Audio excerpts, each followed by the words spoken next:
Oh man, this patch that came out is a direct attack on my soul, who I am as a person and what I need in gaming. But first let's focus on the good stuff here. They've added a lot of cool stuff this patch that I really do like and agree with. One, lane swaps are now available. Not a major change, but it is a nice quality of life. You can just click at the top bar on the UI, switch with the lane teammate, and it will automatically put you there. Pretty nice change to Dynamo as well. When he's healing with his 3, he can now parry and heavy melee in the punches, which is great for you. You get some good trades. Also, you kind of like hold down the fort in the lane, so that's a nice quality of life change for him, and one that I think is pretty beneficial. Healing and anti-heal has been adjusted significantly across the board. It seems like they're going for a reduction in sustain in general, which I think is meant to target the lane phases, while also being very meaningful still in the team fights later on. And of course, the items that do deal with healing have been adjusted as well. So overall, good change. Seems like healing's going down slightly, but you're still effective if you want to shut them down, and you can build to stop down any healers as well. There are 3 new items available. One I love. This one's my favorite, Arcane Surge. I think this makes Dynamo even more incredible. I'm actually focusing on Dynamo a lot this week because I want to try him out. As mentioned, it's Arcane Surge, and it requires a kinetic dash to build into. After a successful dash jump, the next ability you use will have a 20% range, 20% duration, and 20% extra spirit power, and it will also grant you 100 health, 1 stamina, and slow resist. I think this item is really OP for 3K. I think they want people to try it out, but with Dynamo, it feels great, so give it a try. Couple of other new items. We have the tier 3 Spirit Snatch. It requires Spirit Strike. It causes your melee attack to steal 12% spirit resist and 26 spirit power for 16 seconds. Has a cooldown of 6 seconds, and the buff you receive stacks if you hit different heroes, which is pretty darn nice. I haven't played with it much, but I imagine it'll be great on Abrams or even Shiv, right? Another item is a Spellslinger Headshot. Requires Soul Shredder bullets. Landing a headshot on enemy heroes increases your total spirit power by 3% for 12 seconds. So you can really just kind of ramp up your attacks and get the extra spirit damage. This means that you'll feed into your abilities while still building gun damage. Interesting idea. I haven't played with it much, but it looks fun. A major change that I think was severely needed in this game is that there are a lot of weak structures in terms of Guardians, the Walkers, etc. Guardians remain unchanged from the last patch, but Walkers have now been buffed to give you an aura of 25% bullet and spirit resist.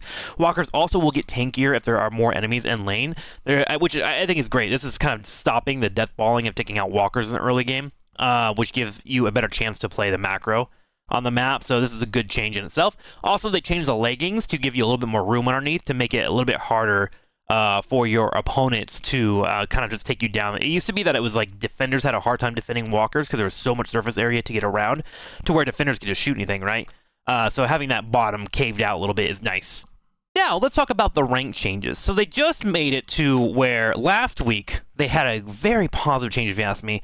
My last video that you saw about matchmaking, it seemed like for like 8-9 days straight, matchmaking was all over the place, and they went ahead and took rank distribution and nice bell curved it out.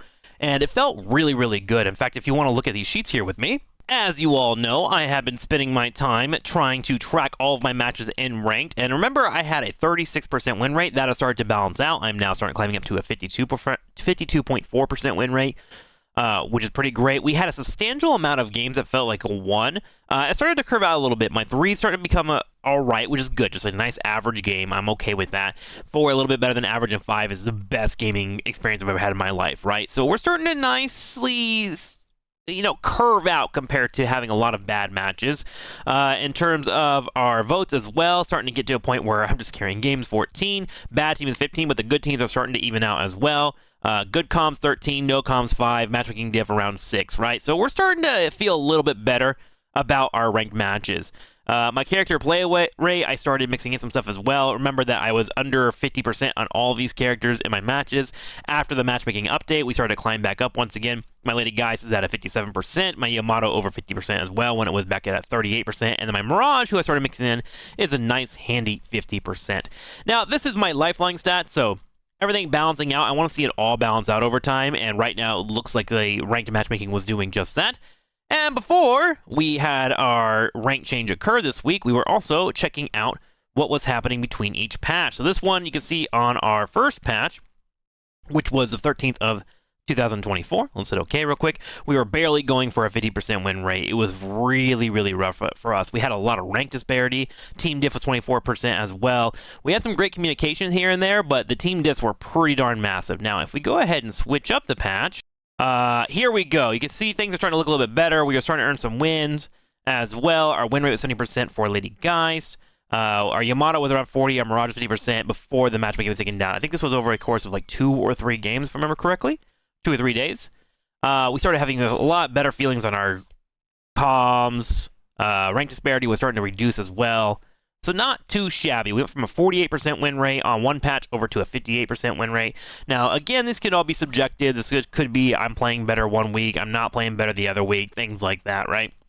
But now we are in a situation where I find myself a little frustrated with Deadlock. As of today, they have... Oh no, 2 days ago. Yeah, 2 days ago, they removed the ranked matchmaking queue, which sucks a lot for me. And here's why.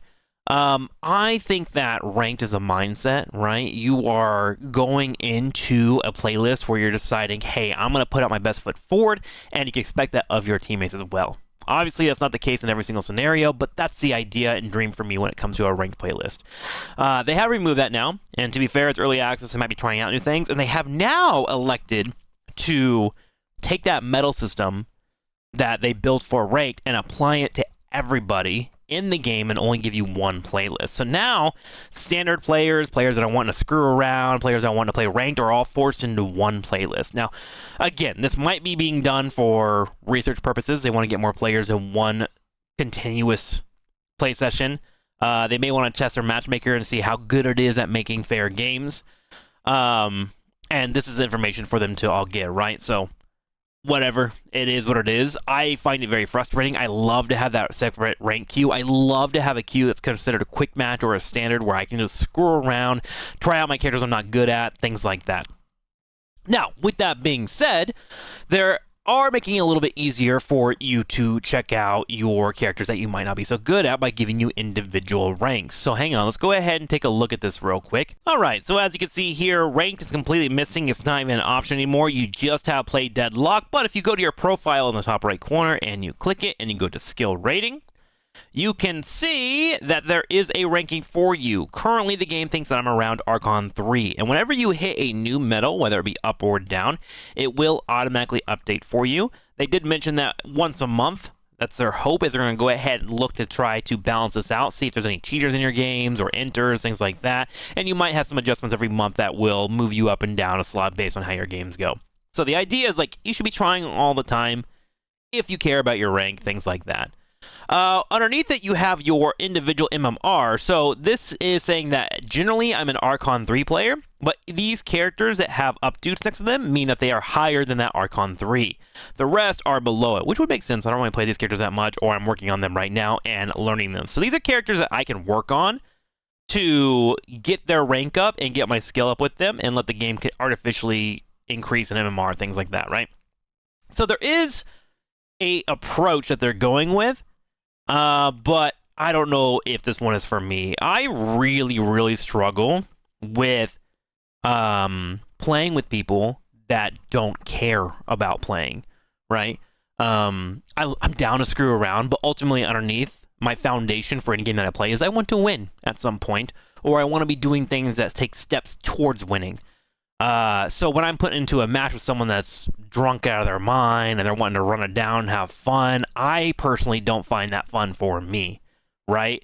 And that's kind of where I find this whole putting standard players and ranked players into one matchmaker after just giving us ranked and then still putting a ranked on top of it in the background really frustrates me. The other part too is I should mention that you can put in the command prompt, there is a code on their forums to say you want to do solo queue only, but I just feel like that whole ranked mindset is just now gone. So what I'm going to do is change my mindset for this game for a couple of days, or a couple of weeks, however long as it takes for us to get ranked back out. I'm going to start working on my characters that are not considered around my ranked and try to get them up, get better at the game in general, and then prepare for when ranked actually comes out to go hard once again, because I can't just go into a game and turn off that competitive switch, right? So all I can do is really focus on myself. So you'll be getting a lot of Dynamo gameplay this week. I also am going to be putting out some more videos explaining what characters do and what my favorite builds are, because I've been working really hard those. So I got Yamato, Great Talent, I got Geist, and explain their core concept and show you what their abilities do in some of those combos. I had a video where I kind of flirted with that idea the other day, and I got a lot of positive comments from that. So keep an eye out for those updates and those videos. I'm going to continue grinding away on Deadlock. If Rank doesn't come out soon, I have Marvel Rivals in the future, and I can go back to my other MOBAs like League of Legends and Heroes of the Storm. So That's where I'm at with Deadlock and the latest changes. Hopefully, I covered everything. If there's any questions that you have, of course, let me know in the comments below. Or if this video was good, comment there too as well. All right, thanks for watching.